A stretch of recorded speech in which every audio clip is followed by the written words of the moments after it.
কবি সুকুমার রায়ের লেখা জীবনের হিসাব বৃত্তি বুঝায় বাবু মশাই। চুরি শখের প্রতি মাঝির গণ বলতে পারিস, সূর্যি কেন উঠি, চারটা কেন বাড়িয়ে কমে, জোয়ার কেন আসে। বৃদ্ধ মাঝি অবাক হয়ে ফ্যান ফ্যানিয়ে হাসে। বাবু বলে, সারা জনম কইলে তুই খাটি, জ্ঞান পিতানোর জীবন কাজে চারি আনার মাটি। স্বামী কহেন, বাবু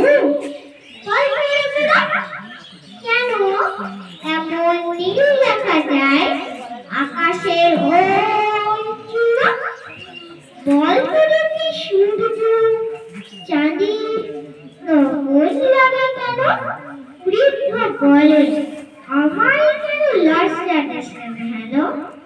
বাবু বলে, বলবো কি আর, বলবো তোরে কিতাব, দেখছি এখন জীবনটা তোর বড় আনার গীতা। খানিক পরে ঝড় উঠেছে, ঢেউ উঠেছে ফুলে।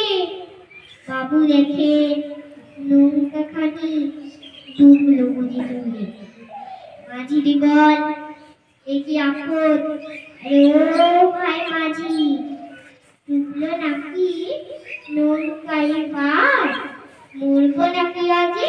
বাবু বলে, ডাক্তারে জানো, মাথা নাড়েন বাবু। মূর্খ মাঝি বলে, মশাই এখন কেন কাবু, বাঁচলে এসেছে আমার কথা, কিসের করো পিছে।